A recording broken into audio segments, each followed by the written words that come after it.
अब class let study कि angle subtended bye an arc का मतलब होता क्या है। देखो अभी तक आपने एंगल सबटेंडेड बाय कॉर्ड पढ़ा है, तो वो कॉर्ड नहीं सबटेंड किया। ऐसे एंगल सबटेंडेड बाय आर्क का मतलब होता है कि अगर कोई ए बी आर्क है और मैंने ओ सेंटर लिया, तो एंगल ए ओ बी हम क्या कहेंगे, angle subtended by arc at centre. Similarly अगर मैंने यहाँ कोई पॉइंट लिया एस, तो एंगल ए एस बी को हम क्या कहेंगे, एंगल ए एस बी होगा angle subtended by arc A be on a point S on the circle. ठीक है, अब इसी के बेसिस पर हमारी थ्योरम है that the angle subtended bye an arc at the centre is double the angle subtended bye it at any point on the remaining part of the circle. अब इसको पढ़ते हैं। देखो अगर हम कोई सर्कल ड्रॉ करते हैं,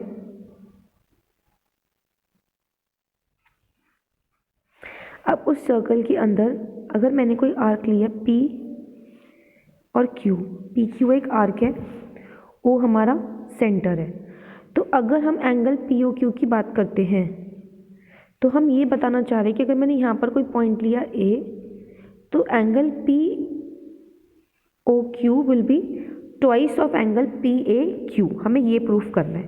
प्रूफ करने के लिए हम सबसे पहले क्या करेंगे, we will join A O and let it extend to B.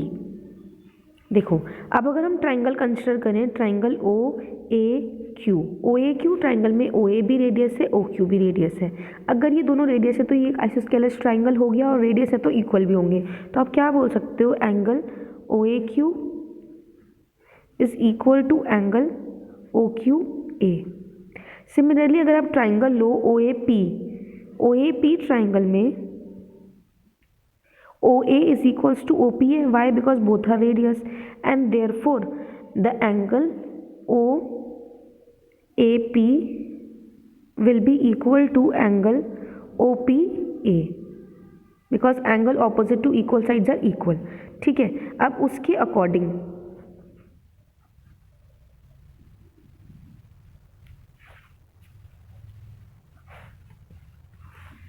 अब उसको यूज़ करके अगर आप वापस ट्राइंगल ए ओ क्यू में आते हो, तो इसमें एक एक्सटर्नल एंगल बन रहा है angle B O Q. We know कि external angle is sum of opposite to interior angle. तो एंगल बी ओ क्यू किसके इक्वल होगा, angle O A Q plus angle O Q A. अब दोनों angle तो इक्वल हैं, तो आप इसे इक्वल बोल सकते हो twice of angle O A Q के। एंड सिमिलरली अगर आप ट्राइंगल ओ ए पी पे देखते हो, तो एक्सटर्नल एंगल बन रहा है बी ओ पी, और एंगल बी ओ पी किसके इक्वल होगा, by using the theorem that the exterior angle of a triangle is equal to sum of opposite to interior angle. तो angle O A P plus angle O P A, और दोनों angle equal है तो आप equal कर सकते हो इसे twice of angle O A P के। अगर अब मैं इन दोनों इक्वेशन को ऐड कर दूं, तो एंगल बी ओ क्यू और angle B O P together will make angle P O Q, और ये जो दोनों एंगल हैं वो क्या बनाएंगे, twice of O A Q और twice of O A P. इसका मतलब क्या हो जाएगा, ओ ए पी और ओ ए क्यू को अगर टू आप कॉमन लेते हो, तो एंगल ओ ए क्यू और एंगल ओ ए पी मिलकर आपका बनाएंगे एंगल पी ए क्यू। तो यानी कि इससे क्या आ गया, बी ओ क्यू और बी ओ पी से आ गया angle P O Q is equal to twice of angle P A Q. Twice Q क्योंकि दोनों में से टू कॉमन ले लिया गया। Now let's come to next theorem. It states angle in the same segment of a circle are equal. Same segment का मतलब क्या हुआ कि अगर हमने एक सर्कल ड्रॉ करा, ओके, और अब हमने इसमें सेंटर है O और एक आर्क लिया हमने P और Q। अब इसके अंदर हमने दो पॉइंट लिए A और C, तो angle P C Q will be equal to angle P A Q. Same segment का मतलब ये हुआ, क्योंकि अगर पी क्यू एक आपका आर्क है, अगर आप पी क्यू कॉर्ड को ड्रॉ करते हो, वहाँ से कॉर्ड ड्रॉ करते हो, तो एक सेगमेंट आ रहा है पूरा पी ए सी क्यू। अब इसी सेगमेंट के अंदर आप कहीं पर भी कोई पॉइंट लेते हो बाउंड्री पे, तो वो इक्वल एंगल फॉर्म करते हैं। सबसे पहले हम क्या करेंगे, ज्वाइन करेंगे ओ पी को और ओ क्यू को। ठीक है, अब एंगल पी ए क्यू जो है और पी सी क्यू है are the angle formed in the major segment P A C Q with respect to the arc P Q. Join कर दिया ओ पी और ओ क्यू को, तो देखो angle P O Q we know it is equal to twice of angle P A Q, और also this angle will be equal to twice of angle P C Q. Why? अभी हमने ऊपर एक theorem में पढ़ा है कि angle subtended by arc is twice, angle subtended by arc at centre is twice the angle subtended by the same arc at any point on the circle. ठीक है, अब ये twice of P A Q के भी equal हो गया, twice of P C Q के भी इक्वल हो गया। अब है तो पी ओ क्यू ही इक्वल ना, तो इसका मतलब आप दोनों को इक्वेट कर सकते हो, twice of angle P A Q is equal to twice of angle P C Q. 2 से 2 कैंसिल होगा, तो angle P A Q is equal to angle P C Q, hence proved.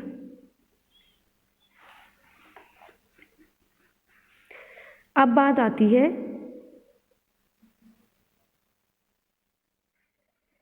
देखो, ये तो आपकी बात हो गई जब आप आर्क की बात कर रहे हो, if a line segment angles in the same segment of a circle are equal, ये थ्योरम हमने ये प्रूव करी है। अब नेक्स्ट थ्योरम है if a line segment joining 2 points subtend equal angle at the other 2 points lining on the same side of the line containing the line segment, the 4 points lie on a circle that is they are concyclic. इसका मतलब क्या है कि angle A E B angle A D B equal होंगे, यानी कि अगर वो 3 पॉइंट लाई कर रहे हैं तो वो तीनों पॉइंट इक्वल एंगल फॉर्म करेंगे। इसका ये मतलब हुआ,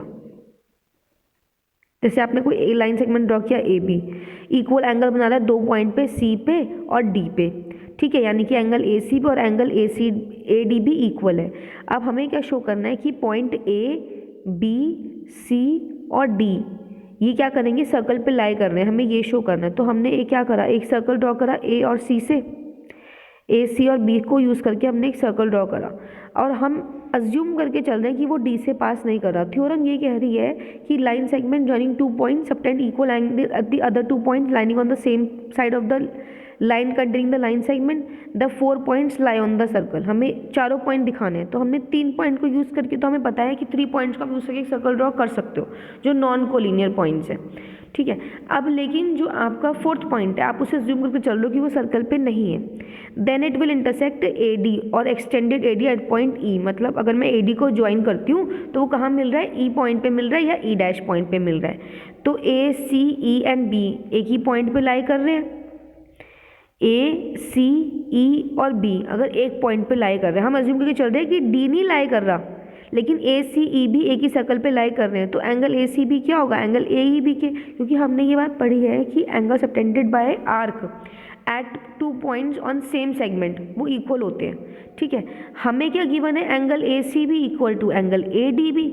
अगर हम अपने अजम्पशन के अकॉर्डिंग लें तो एंगल ए सी बी और angle A E B equal आ रहा है, लेकिन गिवन क्या है, angle A C B equal to angle A D B, तो इसलिए एंगल ए ई बी किसके इक्वल हो जाएगा, एंगल ए डी बी के। और ये तभी पॉसिबल है जब ई और डी एक पॉइंट पे कोइंसाइड कर लो। तो हमारा अजम्पशन था कि डी सर्कल पे लाई नहीं कर रहा, और अजम्पशन के बाद हमारी अजम्पशन गलत होगी, पॉइंट क्या आया कि पॉइंट डी सर्कल पे लाई कर रहा है। अब बात आती है साइक्लिक क्वाड्रिलेटरल की, ठीक है। अब क्वाड्रिलेटरल तब साइक्लिक कहलाता है जब उसकी चारों वर्टिसेस कहाँ लाई कर रही हो, ऑन दी सर्कल। मतलब अगर ए बी सी डी की बात करें तो ए बी सी और डी चारों कहाँ पर लाई कर रही हो, सर्कल पे। चलो अब हमारे पास चीज़ें क्या है, sum of opposite angles of a cyclic quadrilateral, ठीक है। अगर हम साइक्लिक क्वाड्रिलेटरल की बात करते हैं तो sum of pair of opposite angles of quadrilateral क्या होता है, 180 डिग्री। तो क्वाड्रिलेटरल क्या होगा, साइक्लिक। पहली कंडीशन है साइक्लिक तब होगा जब उसके चारों पॉइंट सर्कल पे लाई कर रहे हो। सेकंड कंडीशन है कि अगर जो सम है ऑपोजिट एंगल्स का वो 180 डिग्री है तो भी क्वाड्रिलेटरल क्या होगा, साइक्लिक। और the sum of either pair of opposite angles of cyclic quadrilateral is 180 degree, यानी कि कोई भी पेयर ले लो ऑपोजिट एंगल्स का तो क्या होता है, sum 180 degree. Either pair of opposite angle of a cyclic quadrilateral is 180 degree, ठीक है। अब pair of opposite angle of a quadrilateral is 180 degree then the quadrilateral is cyclic. मतलब ये जस्ट वाइस वर्सा है कि अगर क्वाड्रिलेटरल साइक्लिक है तो ऑपोजिट एंगल का सम 180 होगा, या अगर ऑपोजिट एंगल का सम 180 है क्वाड्रिलेटरल का तो वो क्वाड्रिलेटरल साइक्लिक होगा। Let's come to example number 3. In figure 10.32, AB is the diameter of the circle, CD is a chord equal to the radius of a circle AC and BD when extended intersect at point E. Prove that angle AEB equal to 60 degree.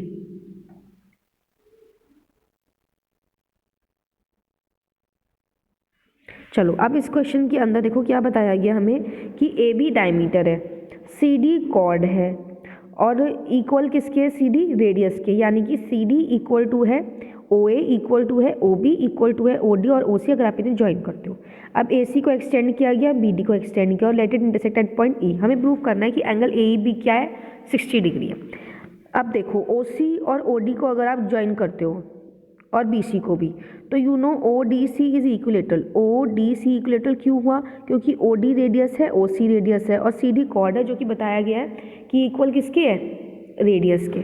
ठीक है, तो अब तीनों side equal हो गई तो triangle ODC क्या हो गया, इक्विलेटरल। ODC इक्वल हो गया है तो एंगल COD कितना होगा, 60 डिग्री। एंगल COD कितना आ गया, 60 degree, because sum of angles of a triangle is 180 degree. Equilateral में सारे एंगल इक्वल हैं तो इसलिए ईच एंगल कितना हो जाता है, 60 डिग्री। अब एंगल CBD जो होगा, एंगल CBD वो किसके इक्वल होगा, half of angle COD। Why, CD arc है, CD आर्क से ही एक एंगल तो बन रहा है सेंटर पे जिसे हम कह रहे हैं COD, और एक एंगल बन रहा है किसी पॉइंट B पे जिसे हम कह रहे हैं एंगल CBD। तो हमने पढ़ा था कि angle at centre, angle subtended bye an arc at centre is twice the angle subtended by the same arc at any point of the circle. तो इसलिए एंगल CBD क्या होगा, हाफ ऑफ एंगल COD, यानी कि किसके equal हो गया, 30 degree के। ओके, अब एंगल ACB ये किसके इक्वल है, 90 डिग्री के। CBD आ गया आपका 30 डिग्री, एंगल COD आ गया आपका 60 डिग्री और एंगल ACB क्या आएगा, 90 डिग्री। अब एंगल ACB 90 डिग्री क्यों हुआ हमारा, angle of sum of angles of triangle के अकॉर्डिंग आप निकाल लो। देखो COD आ गया 90, CBD आ गया 30 डिग्री और एंगल ACB क्या हो जाएगा अब 90। एंगल BCE क्या होगा, एंगल BCE इक्वल होगा 180 degree minus angle ACB। ACB मतलब पूरी एक स्ट्रेट लाइन है, सम 180 डिग्री होता है। एंगल BCE निकालने के लिए आप 180 डिग्री में से एंगल ACB माइनस कर दो तो कितना आ जाएगा, ये भी 90 डिग्री। अब ACB 90 हो गया और BCEB क्या आ गया, 90 डिग्री। CEB क्या होगा, angle CEB will be equal to 90 degree minus 30 degree. Why minus 90 minus 30 degree, because देखो एंगल BCE था 90 डिग्री, एंगल CEB निकालना है तो 180 डिग्री में से क्या माइनस करो, एक 90 तो एंगल BCE का और एक 30 डिग्री एंगल CBD का। ठीक है, CBD बोल दो या CBE बोल दो कि स्ट्रेट लाइन है BD एक्सटेंडेड टिल E तक, तो इसलिए आप सब ट्रैक करोगे तो क्या आ जाएगा, ये 60 degree. Hence angle CEB AEB या फिर CEB कुछ भी बोल दो, सेम लाइन पर लाई कर रहा है, is equal to 60 degree. Okay, the only reason why we have taken angle ACB equal 90 degree is because that angle in a semicircle is equal to 90 degree। अगर आप कोई भी सर्कल बनाते हैं उसमें एक डायमीटर है तो ये पार्ट उसका एक सेमीसर्कल कहलाएगा, और आप एक एंगल बनाते हैं इसको ज्वाइन करके तो एंगल किसके इक्वल होगा, 90 डिग्री के। यानी कि सेमीसर्कल के अंदर अगर आप कोई भी एंगल ड्रॉ करते हो तो वो किसके इक्वल होता है, 90 डिग्री के। यही रीज़न है कि आपका एंगल ACB इस एग्जाम्पल में 90 डिग्री के इक्वल लिया गया है। ओके, अब इसी के बेसिस पर आप अपने बाकी सारे एग्जाम्पल्स को सॉल्व करोगे। जो भी आपके डाउट होंगे वो आप उन्हें simply just mention down in the comment section. So let's start with the exercise 10.5। Exercise 10.5 पे चलते हैं। The very first question is in figure 10.36 ABC are 3 points on a circle with center O such that angle BOC equal to 30 degree है and angle AOB equal to 60 degree है। If D is the point on the circle other than the arc ABC, find angle ADC। देखो अब हमें पता है कि angle AOC किसके equal होगा, angle AOB plus angle BOC के। तो यानी कि AOC कितना आ जाएगा 60 + 30 90 डिग्री के। अब हमें ये भी पता है थ्योरम से कि angle subtended bye an arc at the centre is double the angle subtended bye it at any point on the remaining part of the circle. ठीक है, डी कोई पॉइंट है सर्कल पे अदर देन दी arc ABC, मतलब ABC से हट के कोई पॉइंट है। अब यही आर्क जो AC वाली है वही सेंटर पे आर्क बना रही है और यही आर्क AC वाली डी पॉइंट पे आर्क बना रही है। तो by theorem we know angle AOC is equal to twice of angle ADC। अगर AOC 90 डिग्री है तो ADC कितना आएगा, हाफ ऑफ एंगल AOC। किसके इक्वल होगा, एंगल ADC के इक्वल। तो कैसे क्या आ जाएगा ये 45 degree. Let's move further. The second question is a chord of a circle is equal to the radius of a circle. Find the angle subtended by the chord at the point on the minor arc and also at a point on the major arc. अब इस question में हमें क्या बोला गया है कि एक सर्कल है, इस सर्कल में बताया गया है कि chord of the circle is equal to radius, यानी कि अगर मैं कोई भी chord ले लूँ,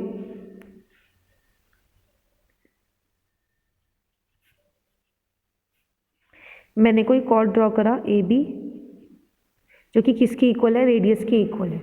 ठीक है, उसके बाद मैंने कोई पॉइंट लिया O जो कि सेंटर है सर्कल का, यहाँ पर इसको ज्वाइन कर दिया तो बना एंगल AOB, और इसको किसी C पॉइंट से ज्वाइन कर दिया जो कि सर्कल पे लाई कर रहा है, तो कौन सा एंगल बनेगा,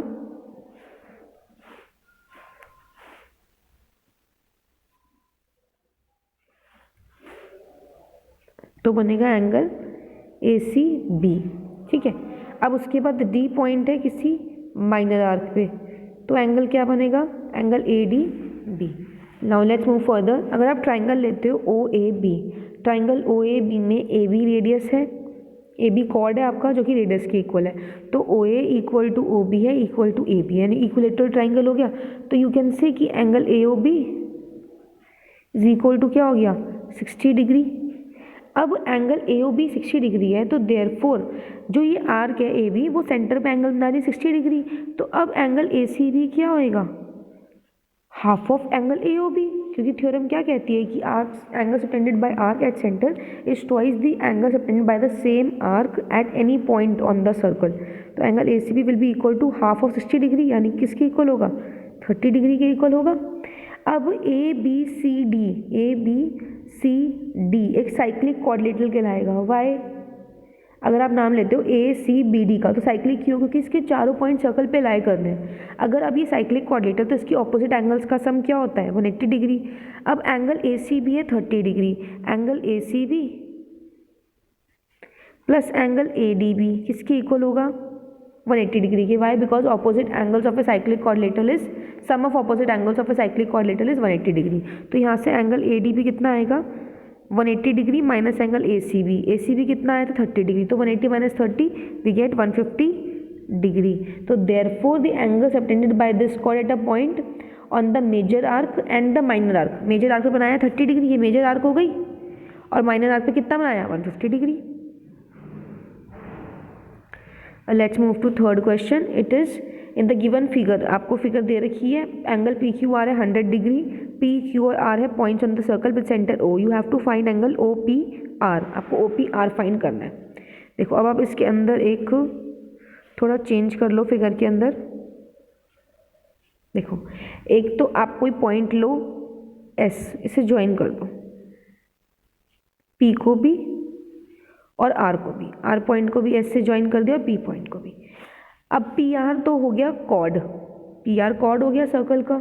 हमने कोई पॉइंट लिया S मेजर आर्क पे, PQRS क्या होगा, एक cyclic quadrilateral. Why, because PQR और S सारे सर्कल के ऊपर लाई कर रहे हैं।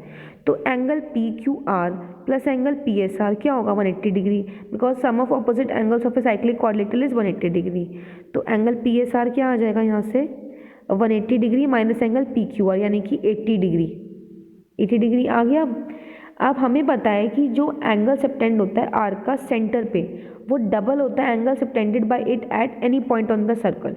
तो एंगल POR जो होगा वो ट्वाइस होगा एंगल POR, सबटेंड हो रहा है PR आर्क से, वो ट्वाइस होगा एंगल PSR का। ठीक है, तो यानी कि एंगल POR कितना होगा, ट्वाइस इंटू 80 डिग्री यानी कि 160 डिग्री, ये हो गया एंगल PSR। ठीक है। उसके बाद अगर आप लेते हो triangle P O R, triangle P O R में O P equal to O R है बिकॉज इट इज रेडियस, यानी कि क्या हो गया, आइसोस्केलेस हो गया ट्राइंगल, तो यानी कि angle O P R is equal to angle O R P. Triangle के एंगल का सम क्या होता है 180 डिग्री, यानी कि O R P plus O P R plus angle P O R equal to क्या होगा 180 degree.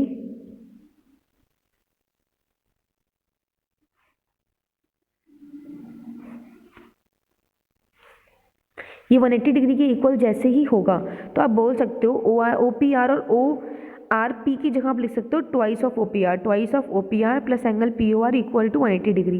Angle P O R आपको पता है 160 डिग्री है, तो twice of angle O P R will be 180 degree minus 160, यानी कि कितना हो गया 20 डिग्री। अब twice of O P R आया 20 डिग्री, तो इसका हाफ कर दोगे तो क्या आ जाएगा एंगल ओ पी आर, तो किसकी इक्वल हो जाएगा ये O P R equal to 20 degree upon 2, यानी कि it will be equal to angle O P R will be equal to 10 degree. O P R भी 10 होगा और ओ आर भी 10 होगा। ओ पी आर आपको फाइंड करना था। Now let's come to next question, question number 4। It is in the figure, आपको ये फिगर दे रखी है, एंगल ए बी सी आपको बताया गया है 69 degree, angle A C B आपको दिया है 31 degree. You have to find angle A D C. देखो आपने एक थ्योरम पढ़ी थी कि angle in a same segment of the circle, उसके अकॉर्डिंग क्या था कि अगर कोई आर्क एक सेगमेंट के अंदर एंगल बना रही है, मतलब अगर मैं आर्क बी सी को कंसिडर करूँ, ये वाली आर्क, तो सेम सेगमेंट में एंगल बन रहे हैं एंगल बी ए सी और एंगल बी डी सी, तो एंगल बी ए सी क्या होगा इक्वल होगा एंगल बी डी सी के। Why? Because angle in same segment of the circle, ये हमने पढ़ा है कि एंगल जो होते हैं सेम सेगमेंट में वो इक्वल होते हैं। तो अब आप एंगल बी ए सी कैसे निकालोगे, आप कंसिडर करोगे triangle A B C, triangle के एंगल का सम 180 डिग्री होता है, तो एंगल बी ए सी किसके इक्वल होगा 180 डिग्री माइनस इन दोनों एंगल का सम क्या होगा 69 प्लस 31, अगर आप करते हो तो आपका आएगा 100 डिग्री। तो 180 डिग्री माइनस 100 डिग्री करने पर क्या आ जाएगा 80 degree, which will be equal to angle A B C, angle B A C sorry, और angle B A C will be equal to angle B D C, तो angle B D सी भी कितना आ जाएगा 80 degree. Let's move to next question. Question number 5. It is in the given figure A, B, C, D are 4 points on a circle. 4 points है A, B, C, D. AC और BD intersect करते हैं at point E such that क्या कि angle BEC आपको given है 130 degree. Okay, angle ECD given है आपको 20 degree. You have to find angle BAC। अब अगर आप लेते हो ट्राइंगल CDE, फिगर आपको यहाँ दे रखी है ये डी, एंगल CDE अगर आप कंसिडर करते हो ट्राइंगल CDE में क्या लगाओगे, अगर आप एक्सटीरियर एंगल की थ्योरम यूज करते हो तो एंगल CEB ये एक्सटीरियर एंगल हो गया जो किसके इक्वल होगा sum of opposite to equal interior angle, opposite interior angle, तो यानी कि इक्वल होगा angle CDE plus angle DCE के, जिसमें से आपको DCE तो पता है 20 डिग्री है, CE भी पता है 130 डिग्री है, तो 130 डिग्री में से 20 डिग्री अगर आप सब्ट्रैक्ट कर दोगे तो एंगल CDE आ जाएगा कितना 130 माइनस 20 यानी कि 110 डिग्री। तो यानी कि सॉल्व करके आपका आया angle CDE equal to 110 degree. अब आपके पास CDE आ गया। अब देखो एंगल BAC को देखो और एंगल BDC को देखो, ये सेम सेगमेंट में बन रहे हैं, तो angle BAC will be equal to angle BDC। और देखा जाए तो BDC एंगल लिखो या CDE एंगल लिखो सेम ही आर्क में बन रहा है, तो CDE इक्वल किसके होगा एंगल BDC के। अब BDC और CDE इक्वल है और BAC और BDC भी इक्वल है, तो BAC किसके इक्वल होगा CDE के, यानी कितना आ गया 110 डिग्री। एंगल BDC EDC के इक्वल इसीलिए है क्योंकि ये सेम लाइन सेगमेंट के बीच में एंगल है। Let's move to question number 6. ABCD is a cyclic quadrilateral whose diagonals intersect at point E if angle DBC equal to 70 degree, angle BAC equal to 30 degree. Find angle BCD.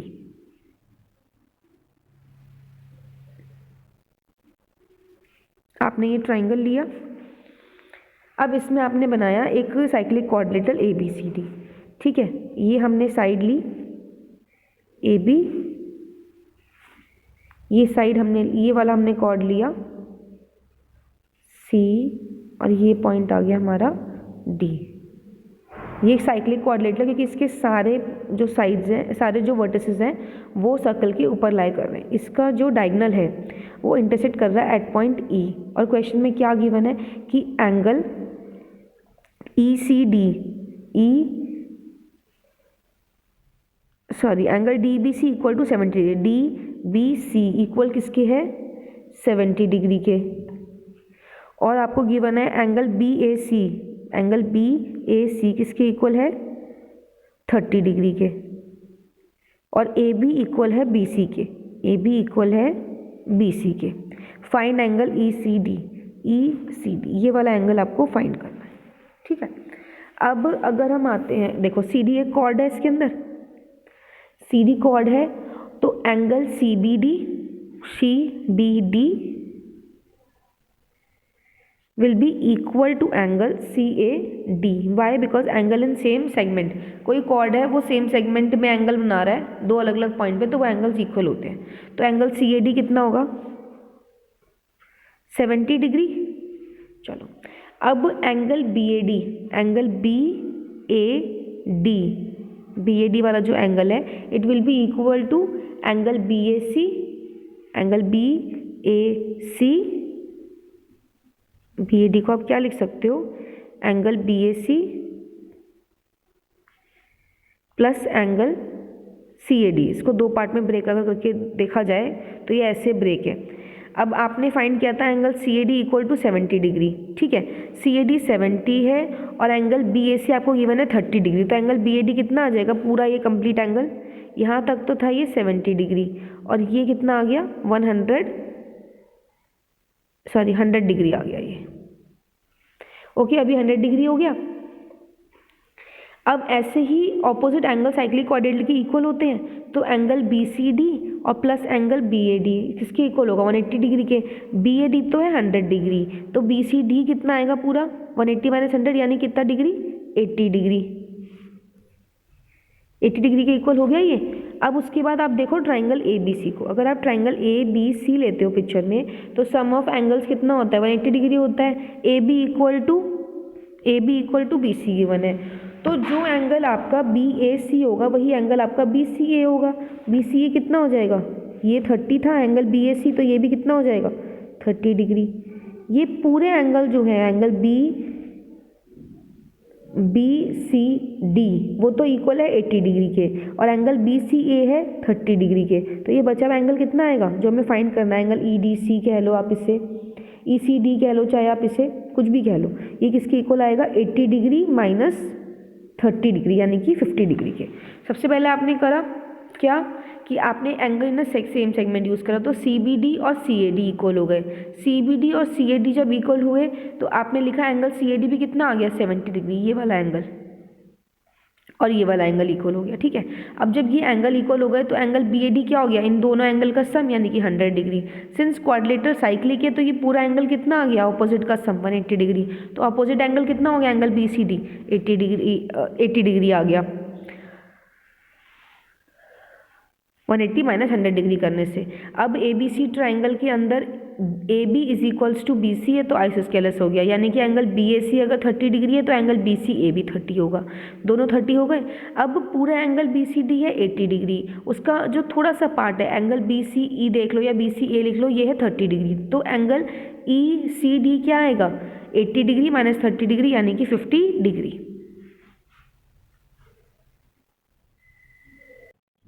अब आते हैं next question पे। Next question है question number 7।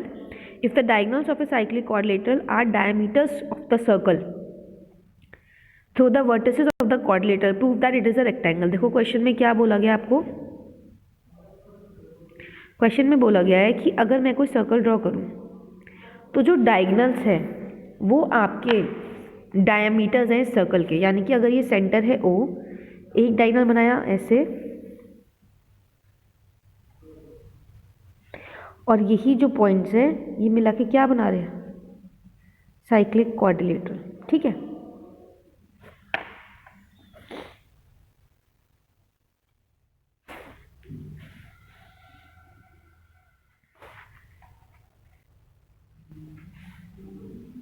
हमें क्या proof करना है कि ये किसकी इक्वल है, ये इक्वल है आपके, ये है फिगर रेक्टेंगल की, ठीक है। तो let A B C D cyclic coordinator जिसका डायगोनल है बी डी और ए सी। अब B D A C diagonal है जो इंटरसेक्ट कर रहे हैं at point O. Angle B A D, अगर आप एंगल बी ए डी की बात करते हो तो वो किसके इक्वल होगा, half of angle B O D के। देखो आर्क जो बी डी है ये वाली, ये सेंटर पे एंगल बना रही है एंगल बी ओ डी, और ये किसके इक्वल होगा, twice of angle B A D. ये एंगल है 180 डिग्री क्योंकि स्ट्रेट लाइन है, तो एंगल बी ए डी कितना आ जाएगा, 90 डिग्री, ठीक है। अब 90 डिग्री आ गया तो अब बी डी क्या हो गया, बी डी को हमने कॉर्ड माना। अब एंगल बी सी डी और angle B A D 180 degree के सम की इक्वल, क्योंकि साइक्लिक कोऑर्डिनेटर की प्रॉपर्टी है कि इसके ऑपोजिट एंगल्स का सम क्या होता है, 180 डिग्री। अगर ये 90 और इनका सम 180 है तो ये भी कितना आ जाएगा, 90 डिग्री। दो एंगल 90 डिग्री आ गए, ठीक है। अब ऐसे ही एंगल ए डी सी क्या होगा, हाफ ऑफ एंगल ए ओ सी, ये पूरा 180 था, ये भी कितना आ जाएगा, 90 डिग्री। अब इस एंगल का सम और इस एंगल का सम क्या है, 180 डिग्री। अगेन ये वाला एंगल भी कितना आ जाएगा, 90 डिग्री। सारे एंगल 90 डिग्री आ गए। अब each interior angle of a cyclic coordinator, अगर सारे पूरे के पूरे साइक्लिक कोऑर्डिनेटर का हर एंगल 90 डिग्री होता है तो वो साइक्लिक कोऑर्डिनेटर कैसा होता है, रेक्टेंगल होता है।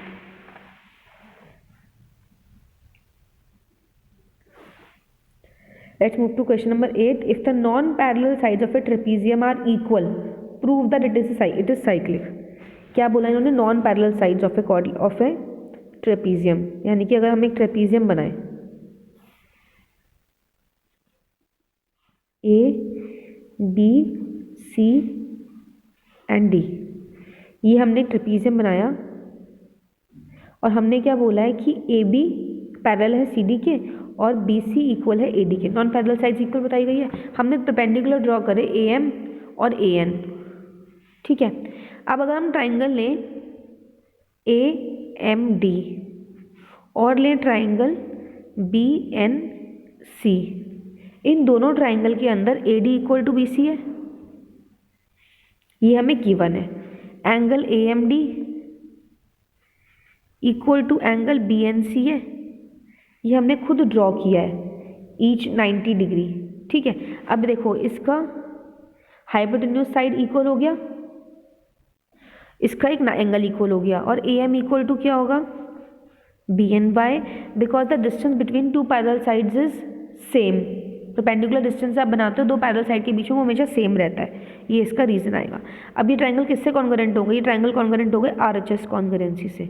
अब अगर ट्राइंगल कॉन्ग्रुएंट है तो यानी कि आप बोल सकते हो angle A D C will be equal to angle B C D, दोनों एंगल्स इक्वल हो गए, ठीक है। अब एंगल बी ए डी और एंगल, अगर हम बात करते हैं दोनों एंगल इक्वल होंगे, सबसे पहले तो याद रखो। फिर एंगल बी ए डी और angle A D C, B A D और एंगल ए डी सी ये सेम साइड पे बन रहे हैं ट्रांसवर्सल ए डी के। अगर मैं ए डी को ट्रांसवर्सल बोलूँ इन दोनों पैरेलल लाइंस के ए बी और सी डी के, तो एंगल बी ए डी और एंगल ए डी सी ये सेम साइड पे बन रहे हैं ट्रांसवर्सल की, तो इनका सम क्या होगा, 180 डिग्री लीनियर पेयर से। अब यूजिंग दिस इनका सम 180 डिग्री हुआ तो इसके ऑपोजिट एंगल का भी सम 180 हो जाएगा ना। एंगल बी ए डी और एंगल ए डी सी इसका सम 180 है, because it is on the same side of the transversal A D between parallel side A B and C D. और अभी हमने प्रूव किया था कि angle A D C is equal to angle B C D. अब B A D और A D सी का sum 180 degree है, तो आप पिछले वाले रिजल्ट को यूज करके क्या बोल सकते हो कि angle B A D plus angle B C D is equals to 180 degree. और ये प्रॉपर्टी साइक्लिक कोऑर्डिनेटर की है कि opposite angles of a quadrilateral is 180 degree, sum of opposite angles of a quadrilateral is 180 degree, then the quadrilateral is cyclic. Let's move to next question. Next question is two circles intersect at points B and C. B और C point पे दो circle intersect कर रहे हैं। Through B two line segments ABD draw किया गया है और PBQ ड्रॉ किया गया है। To intersect the circle at point A, D and P, A, D और P पे इंटरसेक्ट कर रहे हैं ये पॉइंट, और Q पे भी। प्रूव दैट एंगल ACP हमें प्रूव करना है इक्वल है एंगल QCD के। Angle ACP equal to angle है QCD डी के। कैसे प्रूफ करेंगे? देखो सबसे पहले काम हमारा होगा कि हम ज्वाइन कर देंगे इन कॉर्ड्स को, ए पी को और सी डी को। ए पी और सी डी हमने ज्वाइन कर दिया, डी क्यू सॉरी। अब देखो एंगल पी बी ए, यहाँ पे पी था, यहाँ पे डी था और यहाँ पर क्यू था। एंगल पी बी ए अगर आप कंसिडर करते हो और आप कंसिडर करते हो angle P C A, equal होंगे। Angle P B A is equal to angle P C A. Why? Because angles in a same segment. तो ये आ गई आपकी फर्स्ट इक्वेशन। ऐसे अगर मैं कॉट डी क्यू को लूँ तो कौन से एंगल इक्वल होंगे? एंगल क्यू बी डी या डी क्यू भी आप कुछ भी बोल सकते हैं, डी बी क्यू लिख लो। Angle D B Q will be equal to किसके होगा? एंगल डी सी क्यू के। वाई? रीजन इज सेम कि एंगल्स इन अ सेगमेंट, ये दोनों एंगल भी इक्वल हो गए।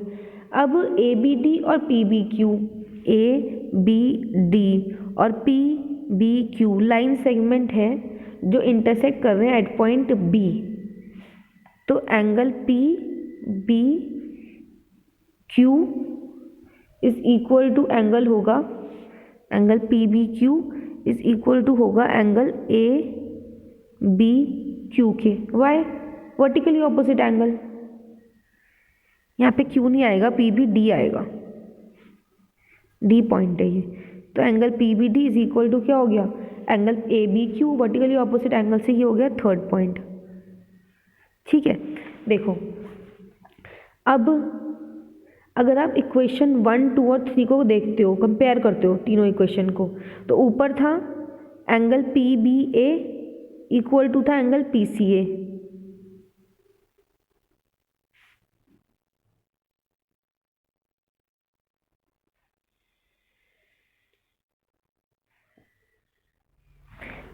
एक second,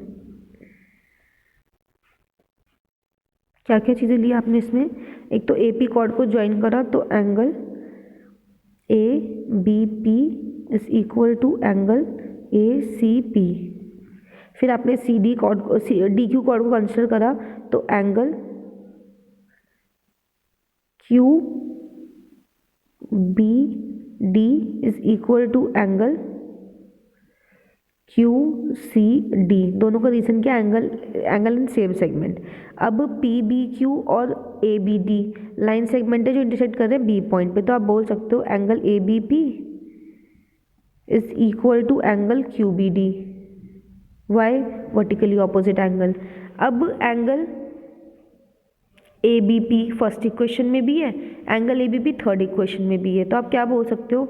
angle A C P equal to angle Q B D. ये इससे नई इक्वेशन आई जिसको आपने नाम दिया इक्वेशन नंबर 4। अब इक्वेशन नंबर 4 और सेकंड को कंपेयर करो तो यहाँ पे भी क्यू बी डी है, यहाँ पर भी। तो आप लिख सकते हो angle A C P is equal to angle Q C D. यानी कि दो एंगल इक्वल, दो इक्वेशंस आपकी आई। थ्योरम कौन सी यूज़ करके? Angle in same segment. Third आई वर्टिकली ऑपोजिट। तीनों को कंपेयर करके you will get on to the result.